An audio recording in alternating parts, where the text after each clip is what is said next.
رسولیم ما په حیث د رسول په حیثیت د یو پیغمبر او د استازي ومنه.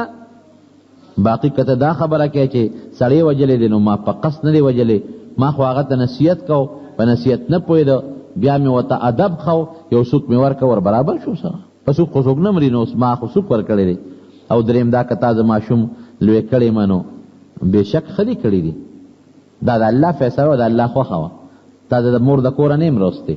جادوګر چې کوم قابل جادوګرانو د مصر هغه راغونډ کړل.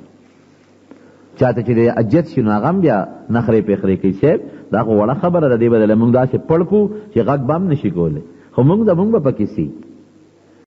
وی تاسو چې څه خوښئ در کوم، بلکې تاسو به من المقربین مشیران والم، د اسمبلی ممبران به والم، ما سره نږدې به لوی قدر او ډېر لوی عزت بدله درکم.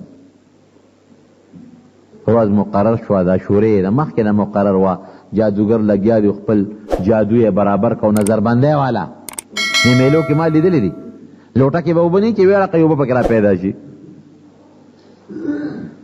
او لغټ تیر به یې په اوږه به یې کي، دی په اوږه کړي نه دا ستا نظربندي ده، او غټه اوږده چاړه وي په خوله به یې ومنډي.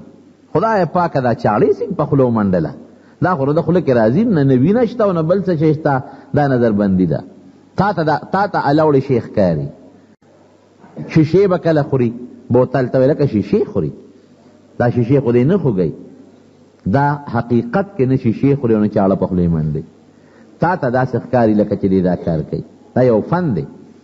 هغه جادوګر هم د هغه خپل فن مظاهره وکړه. قرآن کې چې الله وی وجاءو بسحر عظیم، لوی سحر او لوی جادو او ډېر انتهایی قوه الله ورته لوی وایي، نو دا به لوی وي که نه؟ لوی نظربندي جوړه شوه. فاذا عیسیهم حبالهم و عیسیهم، هغه رسۍ هغه چې کوم هغوی پړی راوړي، یخیل الیه من سحرهم انها تسعى، هغوی په خیال کې داسې راتله، منډې نه والې او نه لقېدل، خو خلکو ته داسې ښکاره کېدله چې ګنې دا منډې وي، هغوی سره چوکې وي او پړي چې میدان کې وغورځول، هغې نه ماران جوړ شو. څوک یو خوا مار منډوي، څوک بل خوا مار منډوي. خو لاول یې عیسی علیه السلام ودرو، وی ته امسا مخکې غورځوه، عیسی که مونږ مخکې وغورځو. موسی علیه السلام ورته تاسو وغورځوئ، مطلب یې دا و چې تاسو دا مخکې ښکاره شي او بیا زه به ګورم خپل کونټی وغورځوم، ښامار چې پته ولګي. چې هغې هغه خپلې امسا ورساګانې وغورځولو، لوی فرعون ناست دی او لاس ټپېږي او زنده‌باد دی او په لکونو خلق دی، لږ هم نه دي، او ساحران هم سور کې دي، خوشحاله دي چې زمونږ کم سحر وکړه د دې مقابله نشي، ګرانه ده، هېڅوک یې مقابله نشي کولی. او د فرعون د زنده‌باد نارې لګېږي او دیم په شاهي تخت باندې ناست دی په میدان کې. وګورئ لیدل یو امسا نه مار جوړوي، که دا پیغمبري وه نو دا به بیا هم ټول پیغمبران دي که نه؟ دا دوی دا چوکو نه جوړ نه پیغمبران دي. هغه موقع میلاو شو، نخرې شروع کړې. موسی علیه السلام خپل امسا وغورځوله. چې ویې غورځوله، قرآن شریف کې الله تعالی فرمایي فاذا هي تلقف ما یأفکون. داسې نه شوه چې یو رانیسي او شخوند پرې وی، یو خولې د میدان په یو سر کې جامه کېښوده، بله جامې د میدان په بل سر کې کېښوده، ټول یې راغونډ کړل او الواق یې تېر کړل. چې څومره رسۍ نه ماران جوړ شوي او د څومره چوکو نه ماران جوړ شوي، فاذا هي تلقف، اړو شخوند یې پې ونه وو، بې شخوند یې تېر کړل. او چې څنګه یې تېر کړل او خوله یې وازه کړه او د فرعون په تخت یې ورغروال، نو هغه هلته ټوپونه جوړ کړل. علما وی دومره دستونه یې وکړل چې د شمېر نم زیاته. جادوګر خو پوه شو، جادوګر په جادو پوهېږي، عالم خو عالم پېژني که نه، شاعر پېژني، انجینیر ته پته لګي چې دا انجینیر دی، موږ یې څه پېژنو. ډاکټر ته پته لګي چې دا نسخه چا ولیکله نو دا ډاکټر دی او که ډاکټر نه دی. جادوګرو ته پته لګي چې جادوګر څوک، جادوګرو ته خو پته ولګېدله چې عجیبه مار دی، دا خو چې موږ کوم ماران جوړ کړي دي خو چې روان یي لکه د مار غوندې داسې کېږي، دا خو نیغ روان دی، دی خو داسې نه کېږي. او دا خو دا دومره رسۍ یې تېرې کړه، خېټه یې ډوغټه نه شوه، دا خو جادو نه دی. او موږ خو چې کوم جادو جوړ کړی دی، خلک خو پې نه پېږي، موږ خو پې پېږو چې جادو دی که نه؟ دا خو جادو نه دی، دا خو نظربندي نه ده. بس هغې پوه شو چې دا پیغمبر دی، هغې ته پته ولګېدله چې دا پیغمبر دی. او موسی علیه السلام فورا دعوت هم ورکوي چې ګورې د پیغمبر امدا زما معجزه ده، دا مال الله یو دلیل لا کړی دی، د پیغمبر معجزه د پیغمبر نه ښیي. او زما دا دعوه ده اسم نه غواړم، نه بادشاهي غواړم، نه مال او نه دولت اسم نه غواړم، نه مشري غواړم. مشري د فرعون دغه یو شی غواړم چې فرعون رب نه دی، رب الله دی او زه د الله پیغمبر. دې کې څه ګرانه خبره ده؟ نه بادشاهي غواړم، نه وزارت غواړم، نه ښځه غواړم، نه بل شی غواړم، نه مشري غواړم. مشري دې دوم بارکي دغه غواړم چې یو رب اومنه شریک نه لري او زه د الله رسول یم، د الله استاد یم. رسول دا معنا چې د الله حکم تاسو ته رسو. فورا جادوګر پوه شو، هغې وی آمنا برب موسی و هارون. بس مونږ خو د موسی او د هارون پر رب ایمان دی، دې کې شک نشته، مونږ ته پته ولګېدله مونږ خو ایمان دی. او فرعون هم دغه وخت سره لیت الله علو که چې صاحب شی دې اوچته وه، زه لکه غوندې مشوره کومه کونټی چې څنګه اوچته کړه.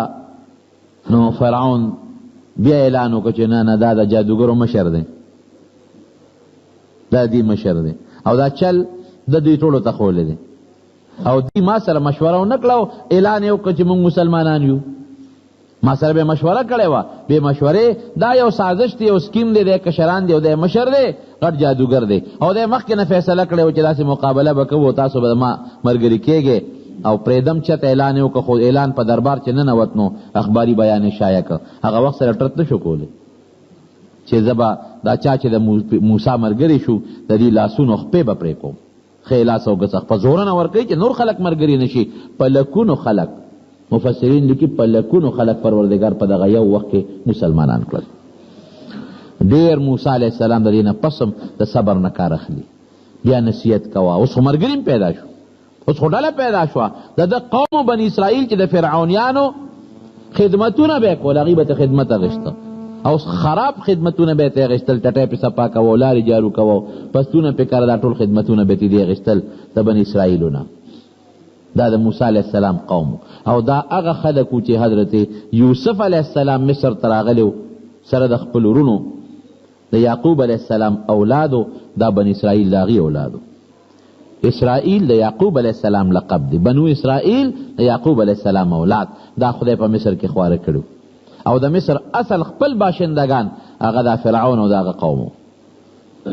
بهر کیف یو نصیحت کوه چې نه سمیږي نو الله تعالی زر نیوکه نه کوي، نیوکه کوي خو لږ ټیم ورکوي، او چې قوم پوه نه شي نو بیا نیوکه کوي. ټیم به یې ورکو، دوی به سم نه شو نو الله به پې عذاب راولېږه. بیا به یې ټیم ورکو، بیا به دوی سم نه شو نو بیا به یې پې عذاب راولېږه. او عذاب به څنګه و؟ کله به رب العالمین ملخان پې راوستل، پسونه به یې وله وخوړل. داسې ملخان به و چې ردي فصل د دې میوې او ردی گیاګانې دا به مکمل ختمې کړې. اوس تاسو ته پته ده ملخان خو تاسو به ګنو راغلي دي که نه، دا د الله عذابونه دي.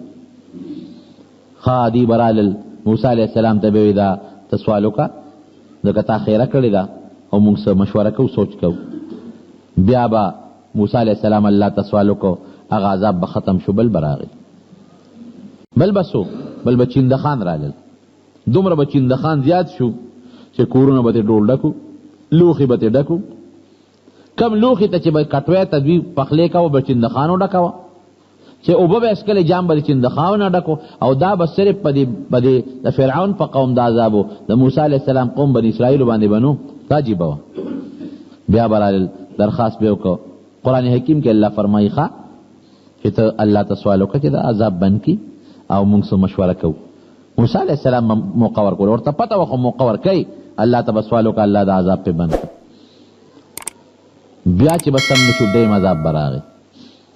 قرآن شریف کې الله وایي دم وینه، هر شی به د وینې ډکو، کټوی به وینه وه، اوبه به وینې وې کوي او بني اسرائیلو سره بنو. او عجیبه دا ده دوی به لاړل بني اسرائیلو کې دوستانه تعلقات خو وی تاسو د خپل کې اوبه راکړئ، چې هغې به له په جام کې د خپل کې اوبه ورکړې، اجام به دغه بني اسرائیلو ملګري دی له ورکړه. د بني اسرائیلي په لاس کې به اوبه وي چې د دې لاس ته به جام وړي وینه به شوه.